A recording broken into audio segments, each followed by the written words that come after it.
So it's great to be speaking to you, Tahar, for this movie. I'm a big comic book fan, and Ezekiel is actually one of my longtime favourite characters, and I thought, very cool that you got a super suit in this movie. Yeah. So what was it like to wear that, and did it change your approach to the character? Because it's a pretty formidable look for Ezekiel, I think.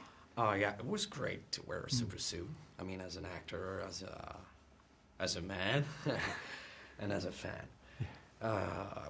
It didn't really change anything. The only thing I wanted to,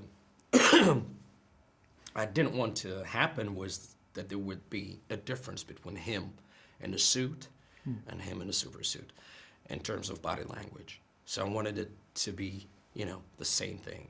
Yeah. We thought about his body language, the physicality, the way he would move, not really making figures. It's just like, the solid superhero, straightforward, strong, just, point A to point B, boom, that's what we wanted. Oh, that's awesome. And of course, there are some Spider-Man influences, I think a little bit with some of the poses we see from you in the costume. And of course, he has the same powers. So did you look anywhere in particular for inspiration? Was it the comics, maybe past movies, or? The comic book, yeah.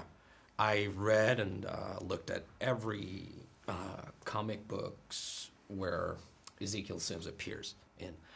I just for the body language to understand, and I discovered that he was barefoot, which I think is so cool.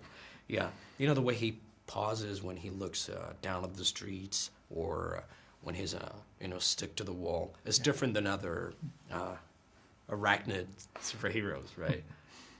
Yeah, and you mentioned the shoes. Obviously, well, the lack of shoes, I think it was a really nice touch, and one that a comic book fan like myself is going to appreciate. But for you, as an actor, did that present any challenges on set? Because you seem to be barefoot in the subway, on the street, pretty much everywhere. I mean, no, not really. I had those strange shoes when I was walking in the streets, that looked like feet, It's like gloves for feet. Do you see what I mean? Yeah, yeah. And it was like exactly the same color as the skin, just to protect my my feet from I don't know, broken glasses, anything. But it was comfortable. And on the train, I was just barefoot. It's fine. I like to walk barefoot. Oh, that's awesome. And of course, a standout scene in the movie we have seen a glimpse of in the trailers is your fight with the 3 Spider Women. So what was it like for you to shoot that? I know you're aged up a little bit in that scene, but Ezekiel's still very much taking the fight to them in a huge, huge sequence with them all in costume. It was great. And I was aware that I wasn't wearing the costume, so I wanted to do everything myself. So we worked a lot with, the stunt man, choreographers and all, and we shot that for a whole, if my memory serves me well, for a whole night, doing it again and again and again. I was so tired, but it was fun, Choreography was great, and to see myself in an action movie and trying to do those type of stuff, mixing kung fu and superhero style was great. It was fun. So cool, yeah. Just such a great sequence. And of course, I think Ezekiel in this movie, he is very much almost a villain from the start, a little bit different to the comics where it took a while for that to come out. But of course, it gives you a chance to almost be, I thought, a horror character in some ways, where you're just pursuing the 4 female leads of the movie. So did you inhabit the character as a horror character in some ways, or was it just as a supervillain? As a supervillain as well, but also as a human being. Yeah. Because I was like, I couldn't just be an out-and-out baddie, and I couldn't make it. I had to find some connections with him, and I thought of his fight for survival, right? And that's a human. That's you can think about it, question yourself, like wondering what would I do if my life was in danger. I wouldn't, chase teenagers. But anyway, he doesn't see them as teenagers, threats. It's just they want to stop my life. What could I do to prevent it? Yeah, he's such a fascinating character in that way. And I'm wondering, did you talk to SJ at all about why Ezekiel wanted the spider and what he then did with that powers? We know in the comics he obviously becomes, I think, like a billionaire and almost like a Tony Stark-like character. But so was that in the back of your mind from the comics, or did you maybe have another backstory? I mean, we talked about it.